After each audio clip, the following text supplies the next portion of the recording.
मोदी सरकार ने पिछले और आर्थिक रूप से कमजोर तबकों के लिए बड़ी सौगात दी है। सरकार ने मेडिकल कॉलेज में एडमिशन के लिए ओबीसी और आर्थिक रूप से कमजोर सामान्य वर्ग के छात्रों के लिए आरक्षण मंजूर कर लिया है। सरकार के इस फैसले से करीब 5,550 स्टूडेंट को फायदा होगा। इसके साथ सरकार के फैसले के मुताबिक अब एमबीबीएस और बीडीएस के graduation course, post graduate course और डिप्लोमा स्तर के मेडिकल कोर्स में दाखिल अन्य पिछड़े वर्ग के छात्रों को 27% और आर्थिक रूप से कमजोर सामान्य वर्ग ईडब्ल्यूएस के छात्रों को 10% आरक्षण मिलेगा। इसके साथ आपको बता दें कि स्वास्थ्य मंत्रालय के अनुसार इस फैसले से हर साल एमबीबीएस कोर्स से ओबीसी के करीब 1500 स्टूडेंट और पोस्ट ग्रेजुएट में 2500 ओबीसी छात्रों को फायदा हो सकता है। इसी तरह एमबीबीएस में ईडब्ल्यूएस के करीब 550 स्टूडेंट और पोस्ट ग्रेजुएशन में 1000 छात्रों को लाभ हो सकता है। सरकार ने स्पष्ट किया है कि दाखिले की यह व्यवस्था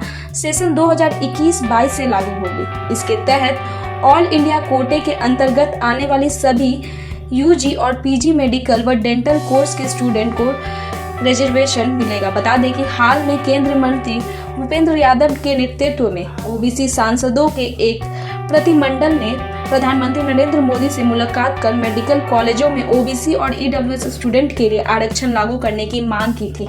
नई राष्ट्रीय शिक्षा नीति को 1 साल पूरा होने पर सभी देशवासियों और विशेषकर सभी विद्यार्थियों को बहुत बहुत शुभकामनाएं।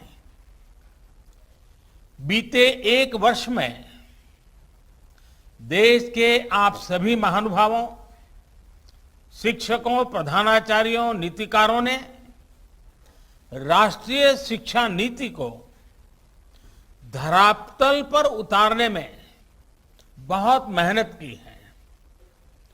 कोरोना के इस काल में भी लाखों नागरिकों से, शिक्षकों, राज्यों, ऑटोनोमस बॉडीज से सुझाव लेकर टास्क फोर्स बनाकर नई शिक्षा नीति का चरणबद्ध तरीके से लागू किया जा रहा है। भारत की नई राष्ट्रीय शिक्षा नीति राष्ट्र निर्माण के महायज्ञ में बड़े फैक्टर में से एक है और इसलिए देश ने इस शिक्षा नीति को इतना आधुनिक बनाया है, इतना फ्यूचर रेडी रखा है।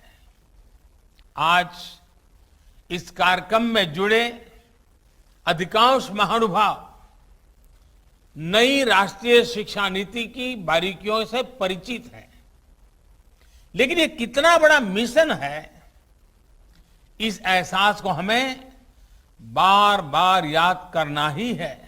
21वीं सदी का आज का युवा अपनी व्यवस्थाएं, अपनी दुनिया खुद अपने हिसाब से बनाना चाहता है।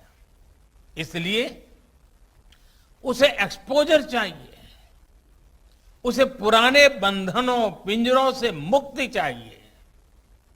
आप देखिए, आज छोटे छोटे गांवों से, कस्बों से निकलने वाले युवा कैसे कैसे कमाल कर रहे हैं।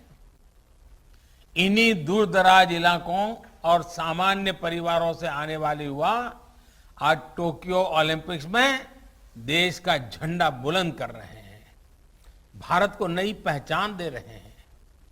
ऐसे ही करोड़ों युवा आज अलग अलग क्षेत्रों में असाधारण काम कर रहे हैं।